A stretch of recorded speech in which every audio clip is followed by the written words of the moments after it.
Welcome to this Learn at Work webinar. I'm Karen Jacobs. I am the founding editor of Work, and I'll be the moderator today. We have a very interesting webinar before you, and I'm going to have our speakers introduce themselves. Dr. O is in Arizona, and Dr. Park is in Korea. Dr. Park will help with the Q&A at the end, and Dr. O will be presenting the presentation on gender and stress buffering of social capital towards depression among precarious workers in South Korea. Welcome, both of you, and please introduce yourself to our listeners. Hello, my name is Hyun-Sung Oh, and I am an assistant professor at Arizona State University. And my co-author is Dr. Park Soo-kyung, who is a professor at the Department of Social Welfare, Yonsei University in South Korea. And I'm so glad to have this opportunity to introduce this study. So this study has two innovations to existing literature. First, this population, precarious worker in South Korea, is pretty unique. However, it is important. They are important segment of society. However, not many studies paid attention to this population. And because of globalization and because of the technological advances that we see out of the Silicon Valley, there are more precarious works are emerging. For instance, we are seeing gig workers or Uber Eats or Uber Drive or Lyft and other shared economy companies. And those in South Korea can showcase challenges to those gig workers in many advanced countries. And second, we wanted to provide nuances nuances of benefits of social capital. In many cases, social capital is seen as unanimously, people see it as a good thing for everybody. But social capital may cost some groups, in this case, women who have to work as a precarious worker and who are demanded to meet gender roles. Precarious workers are hard to define in international literature because each nations have different labor law that govern types of labor contracts. From the perspective of South Korea, most jobs in private companies in the United States are deemed precarious because many employees could lose jobs if a company decides to do so. But South Korea have had a fairly rigid hiring practice, particularly by large companies. Employees in a small business may not enjoy the benefits of job protection legally bounded. However, the situation altered when 1997, the financial crisis that hit South Korea and East Asian countries harder. Dr. Shin presented the political, this figure on the left, the political and economic environment when the labor law got amended to incorporate American-style labor practice that undermined labor protection for particular groups.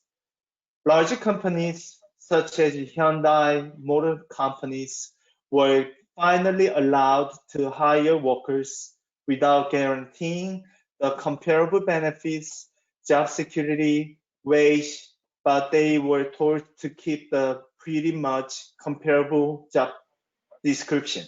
For sure, this was an awful agreement between government, big companies, and labor unions, which had their members regular workers who were protected by the strong labor law. As a result, unskilled, early career women, young people were hired as precarious workers. And, and Yoon Sung Kim has been following the size of precarious workers for many, many years. And the chart on the right shows the findings out of 2018 data. First, if you see this number, the bar chart on the left, only 59.1% were hired as a regular worker, getting protected by rigid labor law, and 40.9% were deemed precarious workers.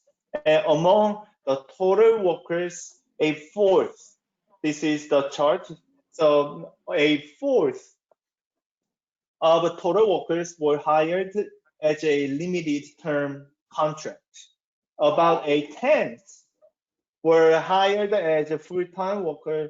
However, they were dispatched, meaning that large companies temporarily hire workers through the third party, which legally employ those workers, although those workers actually spend their most of working hours in the large companies. And 6.9% of total workers were hired on a daily basis. And to the eyes of South Koreans, having precarious employment is being a second-class citizen inside an organization. That is the widely shared emotion underpinning the success of a TV show called Misen, which is translated into incomplete life. You can watch this TV show now from Netflix, and Korean word right here in the picture says, "If I work hard to the death, may I become a regular worker," which the antagonist right here, the guy in this poster, a time limited intern told his supervisor, who was for sure a regular worker in his team. Dr. Gyuman Han at Korean University analyzed the data from Korean National Health and Nutrition Examination Survey, a sister study of America's survey between 2010 and 2012. And depressive mood and suicidal ideation were measured by self-reports as focusing on disruptive depressive symptoms to daily functioning in recent 2 weeks. Although this measure together the data were not the gold standard, the authors discovered the significant disparities that you see here when it comes to the depressive symptoms and suicidal ideation between precarious workers and non-precarious workers.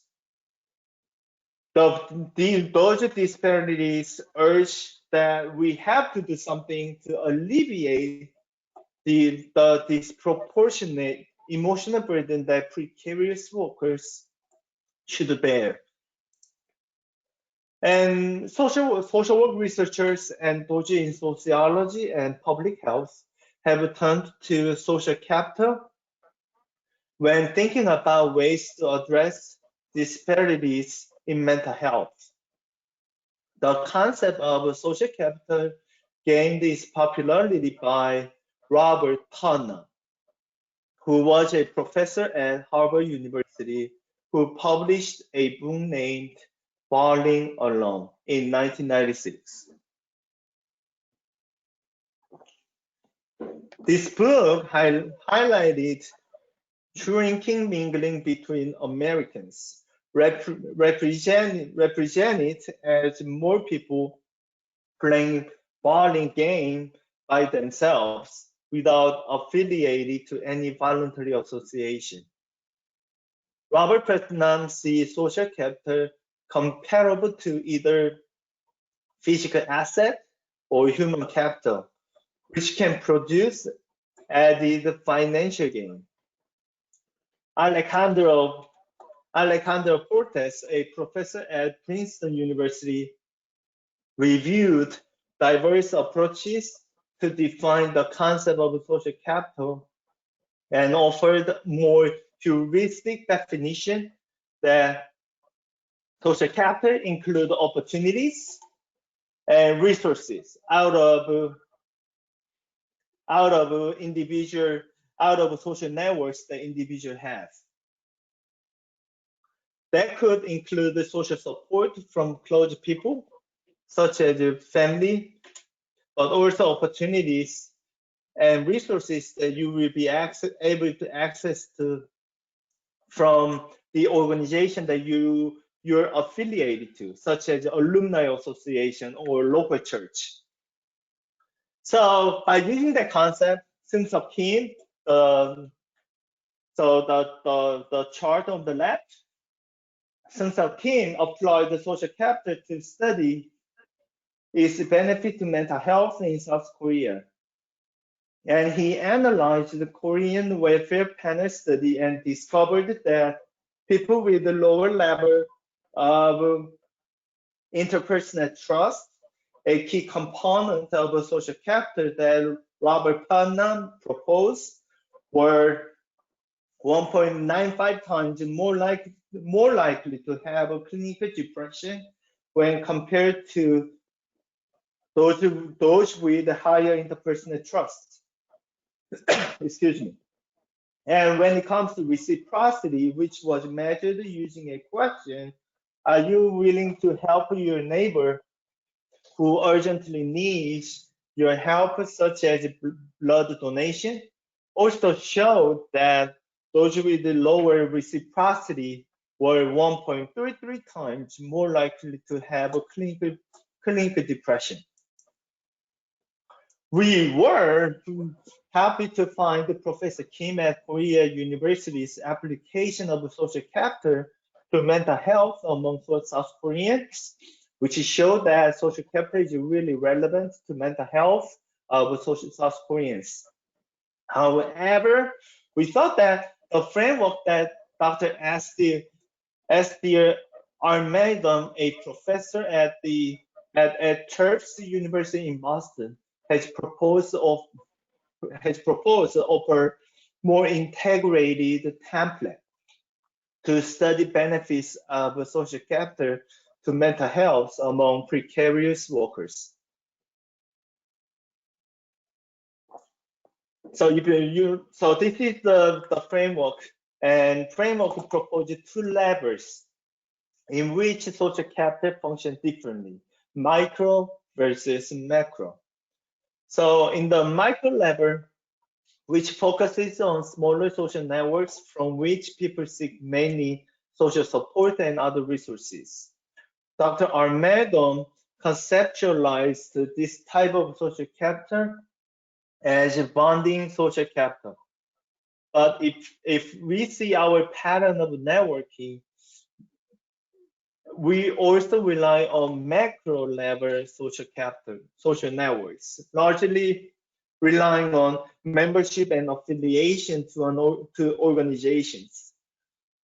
For instance, I am a churchgoer, and if I need to mobilize resources and opportunities, then I could activate new connections by leveraging the existing network structure between church members, many of whom I do not know at this point.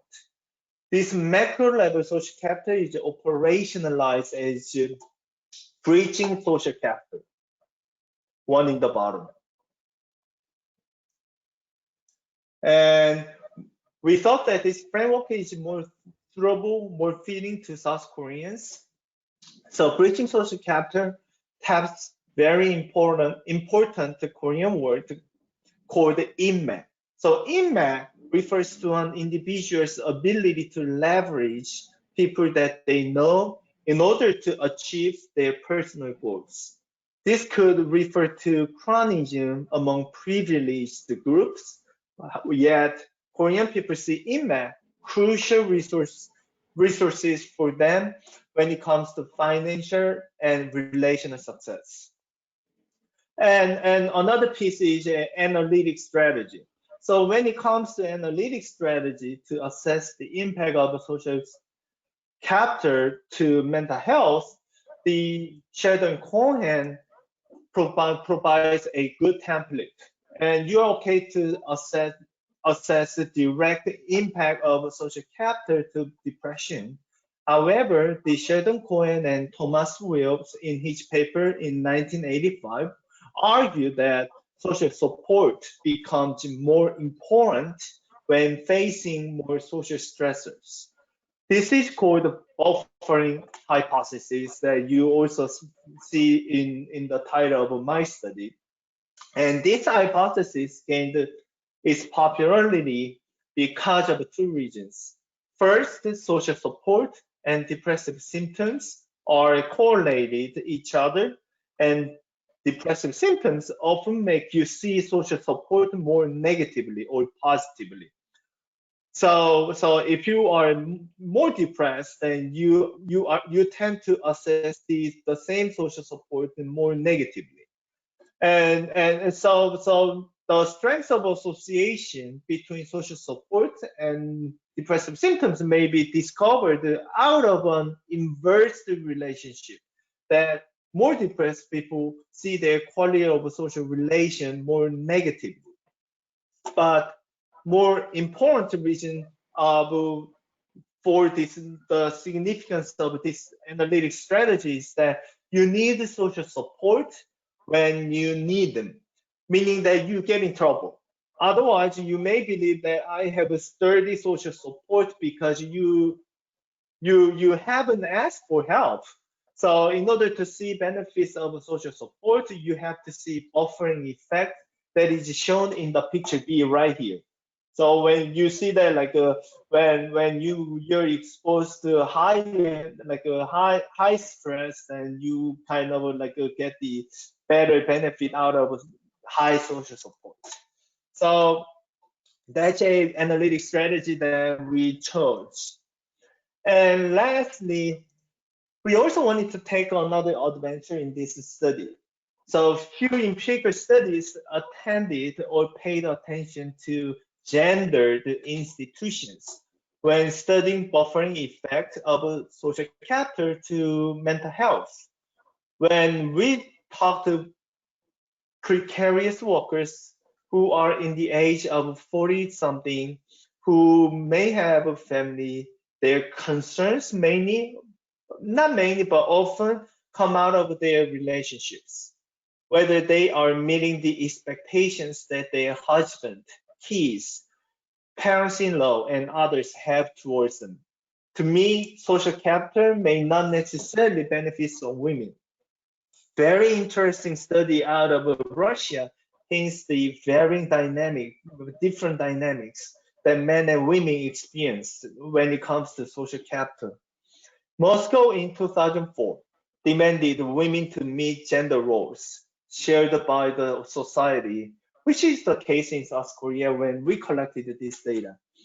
And Dr. Farlander's study, the chart on the left, which is focused on separated health, and the table in this slide shows that controlling for confounding factors such as age, education, and marital status, men who were not the member of any voluntary association were 1.95 times more likely to report less than good health. In other words, they rated their health worse if they were not affiliated to voluntary association. So that can be translated into a benefit of a social capital, particularly bridging social capital.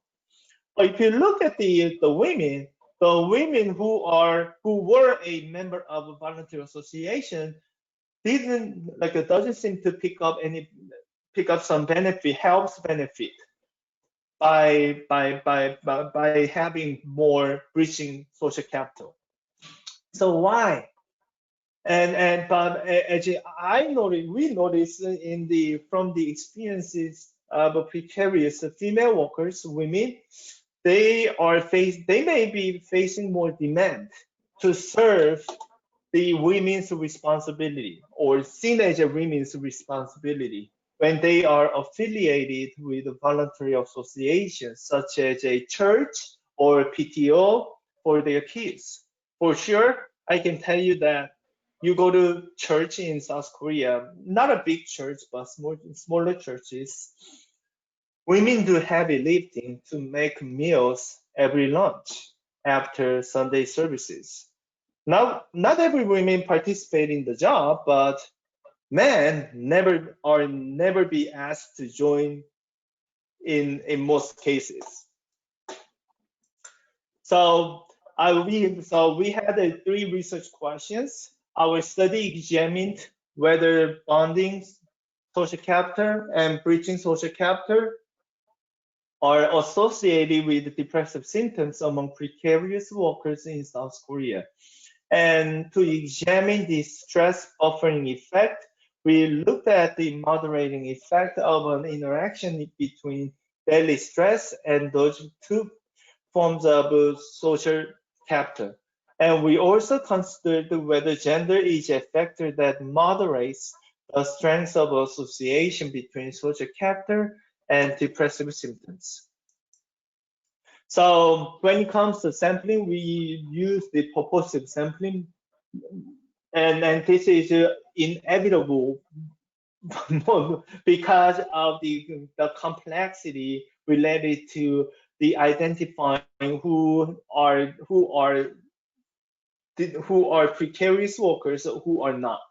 So we completed the surveys, cross-sectional surveys with 333 precarious workers in Seoul and Gyeonggi province, one of the largest metropolitan areas in South Korea, during May 2012. And we saw the contingent and part-time workers, dispatched workers, indirectly employed through temporary work agencies, temporary help agency workers, independent contractors, on-call and daily workers, teleworkers, and home-based workers were the like a precarious workers. And we visually decided, including universities, a district office, a company in the service industry, and 3 apartments. And after completing surveys, we offered $5 gift card to come to present our appreciation. And when it comes to measurements, we measured the daily stress by using 12 items that tapped on the legal difficulties, health problems, alcohol abuse, etc. And when it comes to depressive symptoms, we used the Hawkins symptom checklist, HSCL, translated in Korean. And in order to measure social capital, we, based on the frame template proposed by Dr. Armedon, we chose this particular measure, personal social capital scale, which was developed in South China. And it was really interesting because it was developed in China. It really kind of reflects the what the South Koreans kind of do in when it comes to the particularly breaching social capital that involves many different voluntary organizations and associations. And this one had a bonding social capital and breaching social capital, and the number of questions were 42. And when it comes to analysis, we controlled for age, education, marital status, self-reported income, self-reported health and gender, and the SPSS 21.0 version was used. And when it comes to the assessing the significance of a buffering effect, we use the syntax that the Andrew Hayes at Ohio State University, a professor at the School of Communication, the proposed. So if you search his name, Andrew Hayes, he proposed a syntax for SPSS program that you can easily run the interaction effect, and you can get some materials to draw a picture that you're going to find out of this slide. So this is the sample characteristics. So the total sample size is 333, and males were 185, and females were 148. And we discovered that, so we ran the group comparison by gender, and women were more likely women had a lower education, and they were more likely to be married, and they had a higher age, about 50, and they had higher depressive symptoms, which we often find out of a kind of national studies that women had higher depressive symptoms in general. And this is the findings. Yes. So first, let's see the bonding social capital. So I told you that we focus on the bonding social capital and the bridging social capital. And bonding social capital, again, is taking place in a micro level. So one example would be the social support that you get from your family members, your friends, close friends, right? And there are two tables, okay? So one table presents the findings out of the analysis without the interaction term. So meaning that like this model did not test the buffering effect, buffering effect.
Would you be ready for some questions now?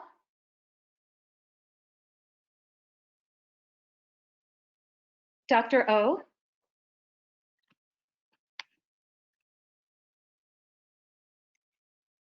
Hello, Dr. O? Dr. Park, are you there? Yes. I think we may have lost. I think we may have I lost can, Dr. Yes, I can't hear Dr. O. I can't Okay. hear. Mm-mm.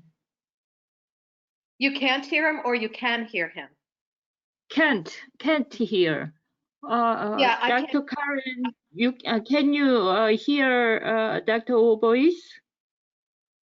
No, I don't hear his voice. Oh.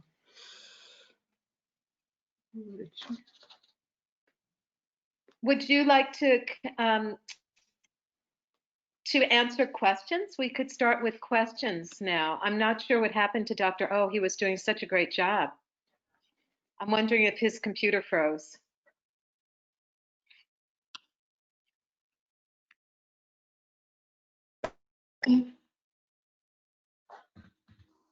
Dr. Hello, can O? you hear me?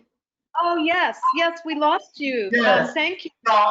So what happened was that I had a headphone and the headphone has a battery and battery is bad, I guess. I'm sorry. That's okay. Why don't you continue, please? Yes, yes. Oh yeah, I wasn't aware. So were you able to hear No, no, my no, explanation around this table no. or? Why don't you redo this? Why don't you go over this slide Thank again? you so much. Okay, let's just start.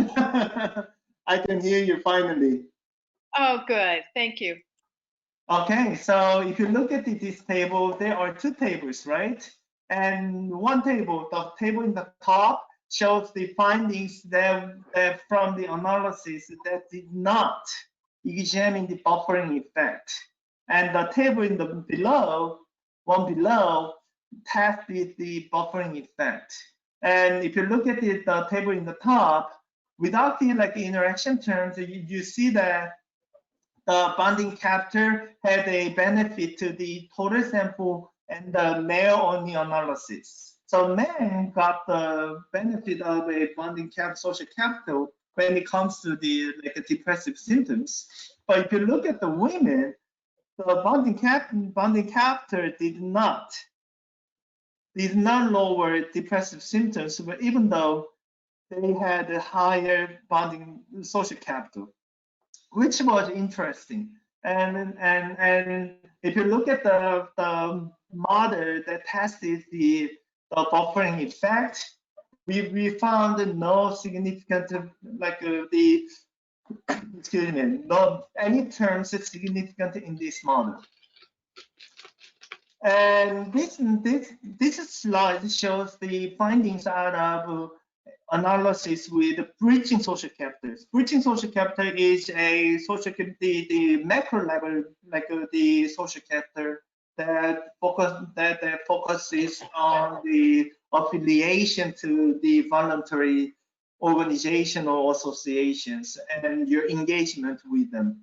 And the table in the top shows that look at this, it's beautiful. So man had a pretty good a benefit out of breaching social capital, like we saw in the Russian study. So this one shows that men who said that, hey, you know what, I go to church and I meet people out of the bowling club or tennis club, reported lower depressive symptoms. But if you look at the women, it's not significant. But if you look at the strengths, the strengths of association is positive, meaning the higher social capital, breaching social capital predict higher depressive symptoms. Meaning that if you are involved in church or PTO or other things, other association, you tend to report the higher depressive symptoms, even though it's not significant. I'm just talking about the direction of relationship. So don't see it as a kind of the relevant the findings now. But if you look at the buffering effect tested model, wow, it's really stunning. So breaching social capital all of a sudden picked up the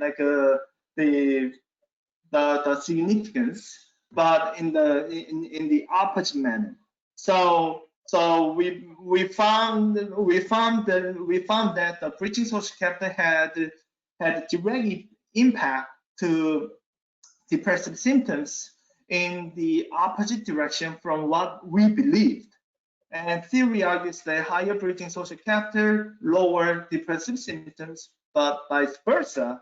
We discovered that those with a higher breaching social capital reported higher depressive symptoms.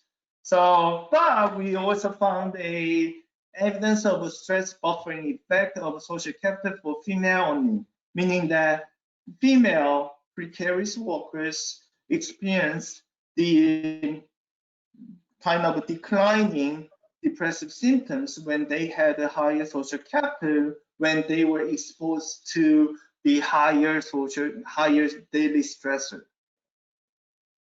So I will show you the picture. To better understand the relationship between daily stress and the social capital and the depressive symptoms, I constructed charts.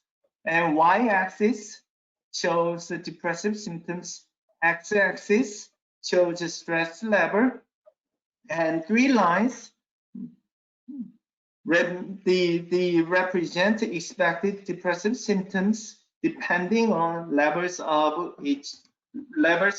social capital. And blue line represents those with the social capital one standard deviation lower than the average, and the orange line presents those with the average social capital, and the gray line right here presents those with the social capital one standard deviation higher than the average. So the gray line presents people who have a higher social capital. Okay, and when this is the everyone. So if you see the everyone, three groups have. Let's just start from here. Three groups have a minimal difference depending on varying bonding social capital.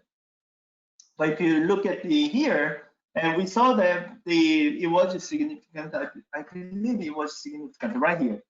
So this is a significant result.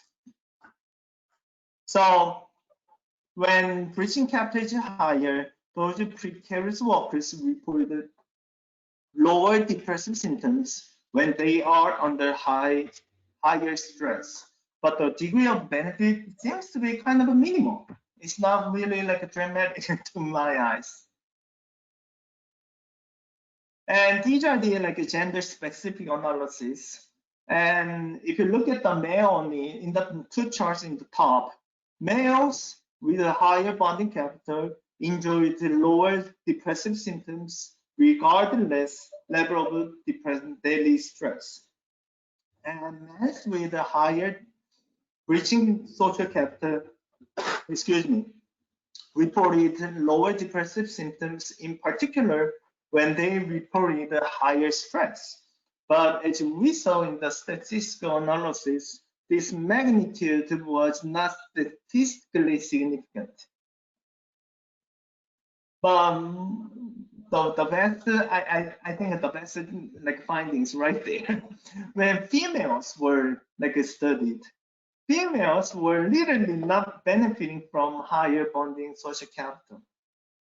And when it comes to breaching social capital, the females with a higher breaching social capital reported higher depressive symptoms when they had lower social stress. This gap finally closed, right? You don't see a gap right here. This gap finally closed when those groups were exposed to higher daily stress. This finding does not demonstrate healthy buffering effect of social capital, which was reported in literature and theory. This suggests that women who are more deeply involved in voluntary associations might experience a higher strength that make an emotional toll on them. Even if breaching social capital wield its power theoretically proposed, which is a buffering effect, female precarious workers might not enjoy additional benefits that they could mobilize under stressful situation. So gender modified association between social capital and depressive symptoms in regards to the direct effect and interactive effect or buffering effects are worth further study. And our discussion focused on interesting findings from female-only analysis mainly, and why women may not gain benefits as much as men do. And we propose three theories. Theory one, added burden for women in an organization or social relationship. So women are often perceived as a caregiver rather than a recipient of care, which were which were discovered in studies of gendered institutions and gender-specific non or feminism literature, such as female clergy of a church tend to don't tend to do more social services compared to male counterparts because they perceive stronger social pressure to care others. And if you go to the university, female professors are doing more services, whereas the male professors are entitled to do more research. They feel more entitled to do research. Why? Because of in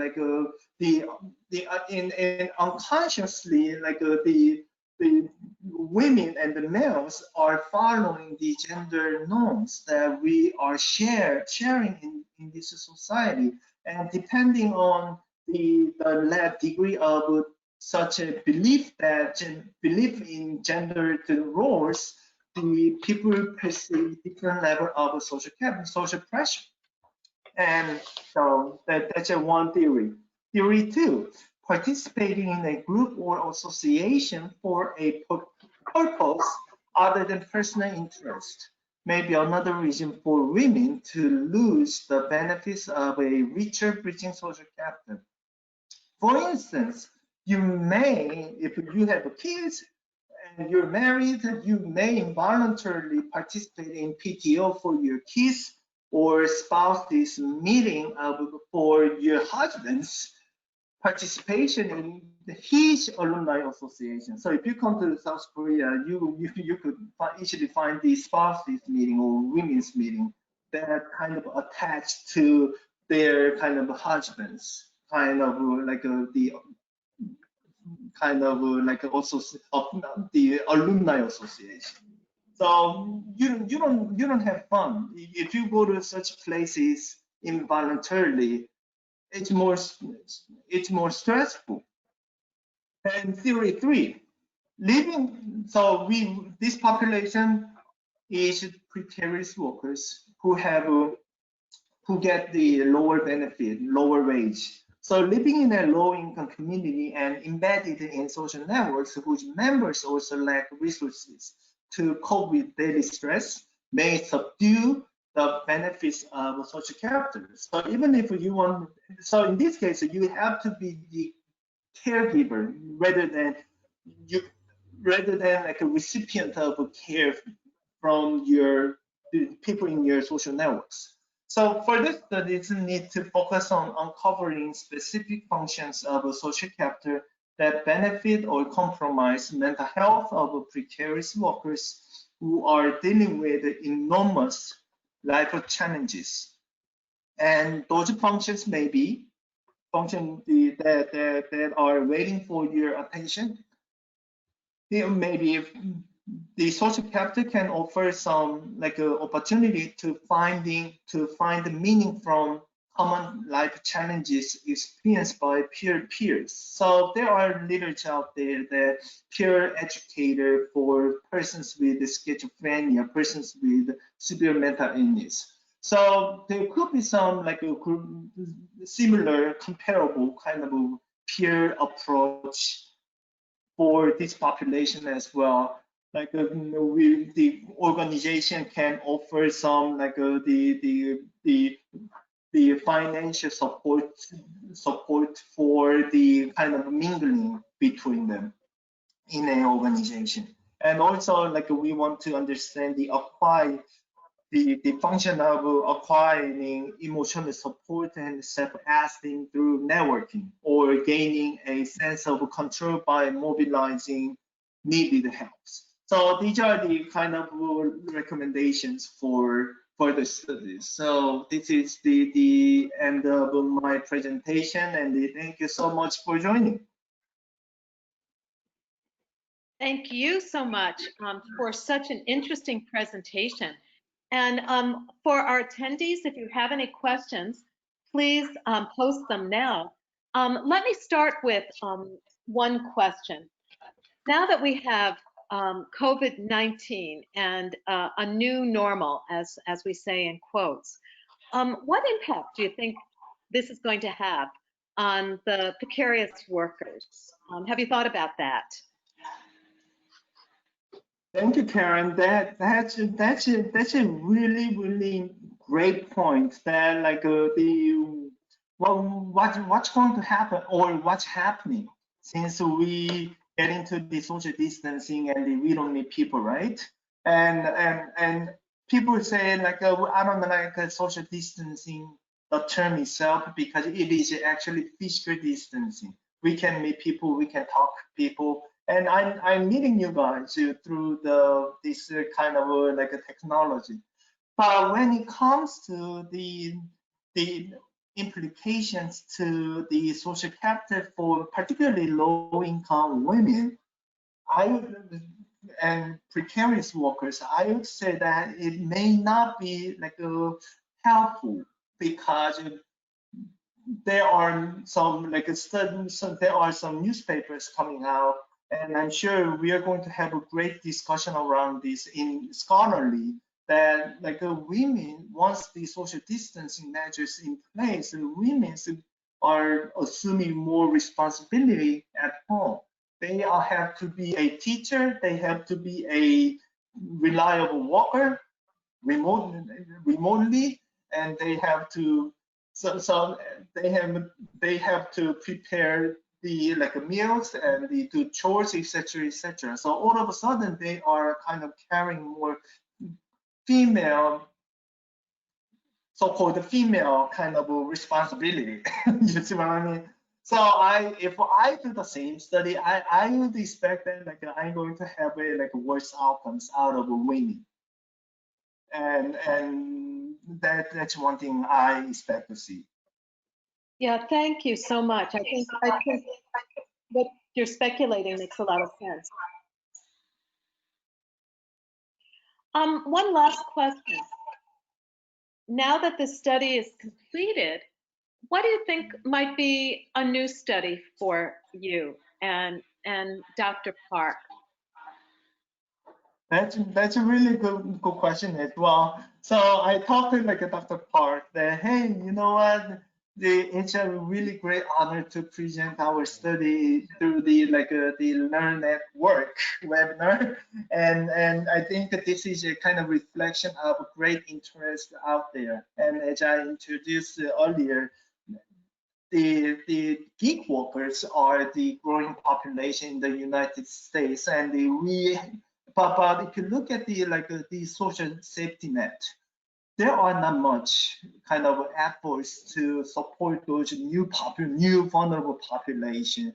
So hey, we have to really expand our study out of this study. This study really like highlighted the important dynamics under the sea. So first one that we want to do, as I highlighted in the last slides, we want to like gain deeper understanding on how social capital help those female workers or male workers or people in different social segments, so that like we can and gaining that knowledge, that's so important. And when you go to the social capital, social support literature, it's becoming more, it's more richer now.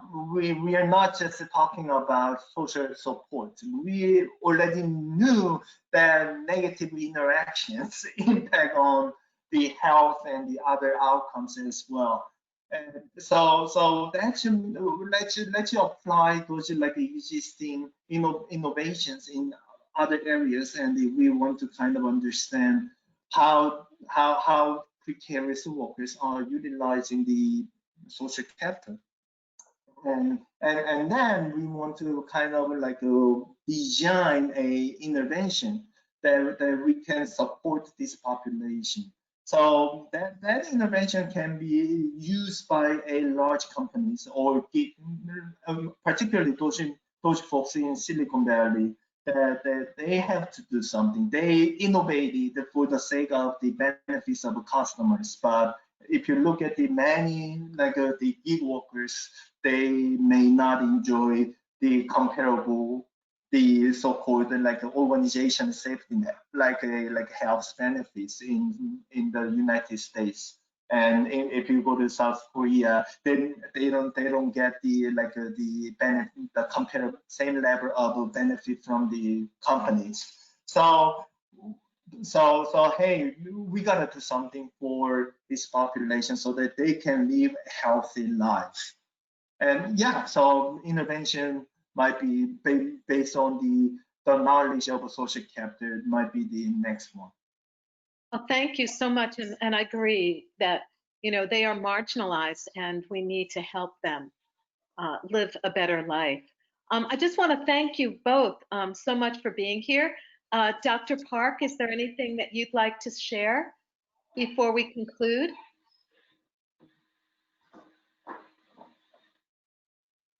Thank Well, you. Dr. Thank you. And I want to thank both of you for publishing in our journal Work and for participating in this Learn at Work webinar, which we'll put on YouTube so others can listen to it. And I want to thank everyone for being here today. And I wish you a lovely remainder of the day. Be safe, be healthy, and please stay positive. Thanks again for joining us. Thank you, everyone. Thank you, Karen. Thank you.